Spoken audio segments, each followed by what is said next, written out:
ashimwe bene data nshuti z'umusaraba dufatanyije gucungurwa kw'amaraso ya Kristo. Ndabaramukije mu izina rya Yesu.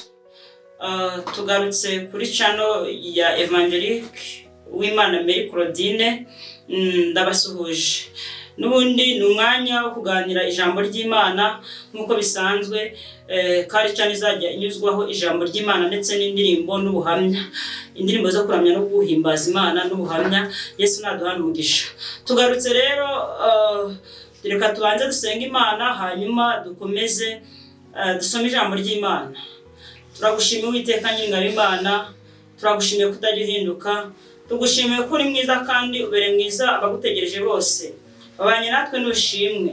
Aka kanya tugeze mu mwanya w'ijambo rya Kristo, kubera ko mbere na mbere Bibiliya ivuga neza ngo mbere na mbere hariho ijambo kandi ijambo yahoranye n'Imana, mu byaremwe byose nta na kimwe kitaremwe n'ijambo. Niyo mpamvu mwinginze kugira ngo iri jambo rimanukire mu mitima bagiye kuryumva, abari hafi n'abari kure. Turasenze kugira ngo ineza yawe ibe ku buzima bwabo. Turagushimiye kuri Data wa twese mwiza rero, Imana Data n'Umwana n'Umwuka Wera, bimanuke bigeze kure rino jambo rimwe izina rya Yesu nsabye nizeye, amen. Yesu natugire neza cyane kandi aduhana umugisha. Tugiye gusoma ku ijambo rimwe itangiriro ibice 39, turahera ku murongo wa 11. Haranditse ngo bukeye yinjira mu nzu gukora umurimo we, ari nta bandi bagabo bo mu nzu barimo. Uwo mugore afata umwenda we aramubwira ati turyamane, amusigira umwenda we, arahunga arasohoka. Abonye yuko amusigiye umwenda we agahunga agasohoka, ahamagara abagabo bo mu nzu ye arababwira ati dore yatuzaniye umuheburayo wo kudusekana agasuzuguro. Yanyegereye ngo aryamane nanjye, ntabarisha ijwi rirenga, maze yumvise nteye hejuru ntabaje, asiga umwenda we iruhande rwanjye, arahunga arasohoka. Yesu atugire neza cyane. Tugiye gusoma hano kuri 41 n'ubundi mu itangiriro ibice 37. Haravuga ngo iyo nama inezeza Farawo n'abagaragu be bose. Farawo abaza abagaragu be ati tuzabona hehe umuntu umeze nk'uyu urimo umwuka w'Imana? Yesu natugire neza cyane. Hano tugiye gusoma ku ijambo, tugiye kwiga ku ijambo rivuga gukiranuka kugera ku rwego Imana ikwirata. Hanyuma dusomye ku nkuru z'umuhungu witwa Yosefu. Yari umwana mwiza cyane, yari umwana wakuranye igikundiro ku babyeyi biwe. Hanyuma ariko yakuranye n'abavandimwe be batavukanaga kuri mama wiwe, ngo bakamugira ishari. Ikintu cyamfashije mu yandi magambo ngo Yosefu yarotaga inzozi cyane. Hanyuma inzozi yarotaga ngo bagiye gusenya nk'inkwi, ngo hanyuma ngo imiba yabo yose ikikubita hasi, we ugasigara uhagaze. Hanyuma bene se rero bamugiriye ishari, akarota inyenyeri n'izuba bimwikubita imbere. Yajya kubivuga yabwira se na nyina, bakavuga ati gushatse vuga ko natwe mbese tuzakubarara imbere uzaba umutegetsi. Hanyuma inkuru zari impamo niko byari biri. Hari ijambo riri mu Yobu 33:14 avuga ngo Imana ivuga rimwe ndetse kabiri, n'ubwo umuntu atabyitaho ngo mu nzozi mwerekwa ajya nijoro, igihe abantu base basinzire ku mariri yabo. Hanyuma Yosefu ahantu Imana yanyuraga ivugana nawe hari mu nzozi. Ikintu cyanangaje ngo Yosefu bene se bamugiriye ishari. Hanyuma ngo bamaje kumugirira ishari, ngo papa wiwe yari yaramuguriye ikanzu nziza cyane kubera kumukunda, ngo agemuriye bene se rero aho baragiraga intama, aho baragiraga mu ishyamba. Ngo bamubonye ari bikure bigira inama ngo yo kumwica. Hanyuma ngo hari harimo murumuna we wamukundaga cyane, arababwira ati we twe kumwica, tumujugunye mu iriba riri hano mu butayu. Hanyuma rero umugambi w'Imana ndagira ngo mutangarize kutayoba. Hanyuma ngo bamugejeje mu Egiputa, Farawo akunda Yosefu, birangira amusize mu kazi ko mu rugo rwiwe, nyine birumvikana.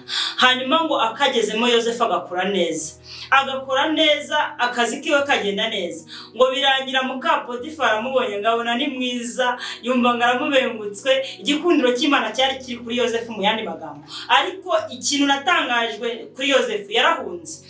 ngo byarangiye ngari gukora mu nzu nyine nk'ibisanzwe nkuko yari yarahawe ibintu byose, gukora akazi ko mu rugo akariko kose. Hanyuma hanyuma ngo ageze mu nzu ari gukora muka Potifari nk'uko yari yaramwifuje, ngo birangira abimubwiye. Ariko abimubwiye Yosefu arabyanga, aramubwira ati mu byo nahawe byose databuja yamaye byose, ariko ikintu atamaye ni wowe kubera kuri umugore we. Hanyuma rero yarahakanye, imbere y'icyaha neza cyane, ngo muka Potifari biramubabaza, birangira yigira inama yo kumufata ku ngufu, abonye ngo ari gukora, ngo nta bandi bantu binjiye mu nzu, birangira ngo amubwira ati turyamane. Hanyuma ikintu cyanejeje Yosefu ngo yahise ajugunya umwenda wiwe, ariruka arahunga.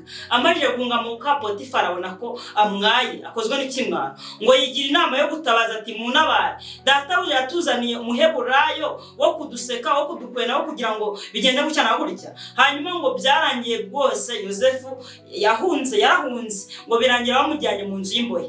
Byarashobokaga ko bagombaga kumwica kubera ko yaratinyutse icyaha cyamuhamaga cyari kiremereye. Ariko ngo Yosefu aragenda, ageze mu nzu y'imbohe naho ntago yaretse gukorera Imana, yagezemo akomeza gukorera Imana. Ngo havamo abagabo babiri barota inzozi, bazirose Yosefu biba ngombwa ko abasobanura izo nzozi. Umwe aramubwira turasubira guhereza mu bikari by'umwami, undi aramubwira ati nawe nk'uko warose nyine ibisiga birira ku mutwe inuza ibyo wari wikoreye, nawe buracya nyine bakwica. Niko byagenze, abo bagabo umwe asubira ku kazi, undi baramwica.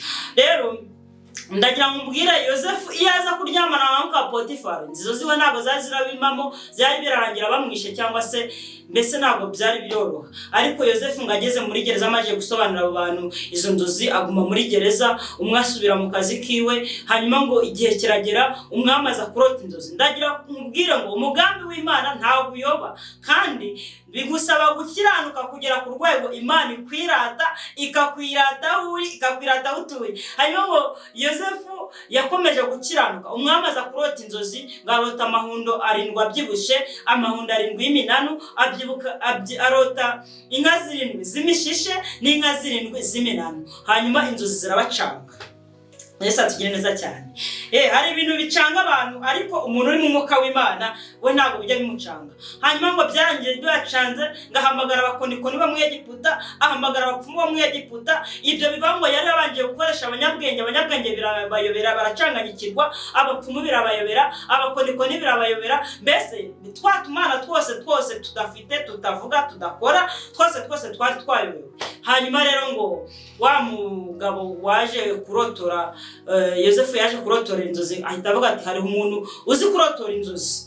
Hanyuma ngo byari byabacanze, aravuga ati ngo nta muntu wapfa kurotora zino nzozi keretse ari mu mwuka w'Imana, afite Imana itabana n'abafite umubiri. Hanyuma rero ikintu cyantangaje cyane, ngo Yosefu yagiye kuva muri gereza, bamaje kumutanga nyine ko ashobora kurotora izo nzozi. Birumvikana yari yahinduriwe ukundi kuntu, ntabwo yari acyambaye iroza, ahubwo yavuyemo ari undi muntu mushyashya, yavuyemo bamwogoshe neza. Ntabwo yari afite agapara k'abagereza, ntabwo yari yambaye ibirenze nk'abagereza, ahubwo yari yambaye kositime. Birumvikana ngo bamuzanye imbere y'umwami. Yosefu ageze imbere y'umwami, reba agiye kwicara imbere y'umwami, agiye kubicyegera, ntabwo byari byoroshye. Hanyuma Yosefu ngo agiye kurotora inzozi, abwira umwami ati inka 7 z'imishishe warose. Uri kubona ari kurotora yicaye imbere y'umwami, yabacyegera wa muntu w'umunyagano bari bakwiye mu gihugu atazwi. Hanyuma ngo Yosefu agiye kurotora inzozi, arotorera umwami, aramubwira ati inka 7 warose z'imishishe ni imyaka 7 y'uburumbuke muri iki gihugu. Rero bisaba gufata umuntu w'umunyabwenge uzi nyine ibyo guhunika. Iyo myaka 7 y'uburumbuke mugahunika, buri mwaka mukajya muhunika imyaka ingana n'umwaka n'abantu bazaza guhaha muri iki gihugu bakarya ndetse bakanasigaza kugeza imyaka 7 irangiye. Hanyuma izo nka 7 z'iminanu warose nazo ni imyaka 7 y'inzara. Ayo mahunda 7 warose y'iminanu ni imyaka 7 y'inzara. Ayo ngayo 7 warose y'imishishe ni ya myaka 7 y'uburumbuke.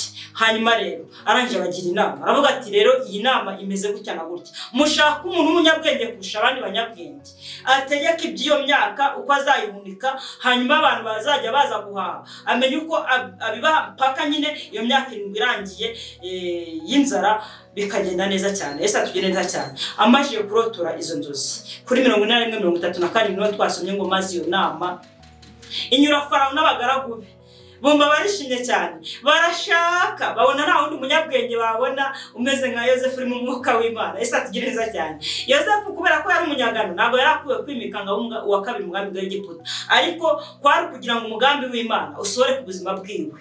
Iyo aramuka aryamanye na muka Potifari, uriya mugambi w'Imana ntabwo wari urasohora, byari bararangira bamuciye bakamwica akaburirwa n'irengero. Ariko kugira ngo inzozi ziwe yarotaga buri munsi uko bukeye n'uko bwije zisohore zibe impamo, byamanjije guca mu nzira zikomeye. Ndi kukubwira ko umugambi w'Imana utagiyo gukiranuka kugera ku rwego Imana ikwirata. Hanyuma bamaje kureba ngo babona nta wundi munyabwenge wabo babona atari Yozefu, umwami arategeka atumva nta wundi munyabwenge, n'abagaragu biwe mbese igihugu cyose cyemeje ko nta wundi munyabwenge uri mu gihugu uretse Yozefu ari ugomba kugenda akagenga ibyo myaka akayobora. Hanyuma Yozefu yarabaye prime ministers mu gihugu cya Egiputa. Ntabwo byari byemewe, ntabwo byashobokaga ko Yozefu yaba uwa kabiri ngo yegere abicegera cy'umwami, ariko kubera gukiranuka, kubera kutareba inyuma ngo aryamane n'umugabo wa muka Potifari, yari ibyo yasize. Yesu atugire neza cyane. Imana yaramwirase, imwirata imbere y'umwami. Hanyuma ikintu cyanejeje ngo bakuru ba Yozefu baje, ntabwo yabituye inabi, ahubwo yabarebanye, yagize emotion mu mutima we, yumva arabakunze, yumva ntabwo bisanzwe. Hanyuma rero nashimishijwe n'ukuntu Yozefu yakiranutse bigera ku rwego Imana imwirata mu gihugu cy'Egiputa. Abo wa kabiri yakira abakuru be neza, inzozi zibimamo. Yesu atugire neza cyane. Gukiranuka kugera ku rwego Imana itwirata. Ni ukuri irinde kugwishwa n'amazipo y'abagore, irinde kugira mbese biragusaba gukiranuka. Yozefu yabaye urubyiruko rwiza, yabaye umusore mwiza ukiranuka kugera ku rwego Imana imwirata mu mugambi w'Egiputa mu gihe wa kabiri, kandi yari umuheburayo. Ntabwo byari byemeye, ntabwo bari baramutora, ariko kubera gukiranuka Imana yaramwirase. Yesu atugire neza cyane. Reka dusenge Imana kubwira ijambo. Data wa twese turagushimiye kuko iri jambo ari ryera. Dusanze ko umuntu kubashe, umuntu gukiranukiye umwirata. Nyemerera n'ukuri Data mwiza, umwuka wera akomeze kuyobora iby'iri jambo. Abantu bakiranuke kugera ku rwego birata, bahunga icyaha. Yuko Yozefu yahunze icyaha agera ahata umwenda wiwe kugira ngo abashe gukiranuka. Hari ibyo yanze kugira ngo agere ku rwego abo wa kabiri umugambi w'Egiputa, hari ibyo yahakanye. Imana ishimwe cyane. Rero turakwinginze kugira ngo imitima y'abumva rino jambo bagire ibyo bahakana icyaha, kugira ngo ugere ku rwego birata. Yuko umukiranutsi wawe muheburayo avuga ngo azabeshwaho no kwizera, ariko aravuga ngo naramuka asubiye inyuma umutima wawe ntabwo uzamwishimira. Aravuga ngo twebwe ntabwo dufite gusubira inyuma ngo turimbuke, ahubwo dufite kwizera kugira ngo dukize ubugingo bwacu. Rero Yozefu yarakiranutse, akiza ubugingo n'umubiri umererwa neza, bigenda neza. Turi nabi bakuru biwe ngo abituri n'abarebe uburyo kibamugambaniye.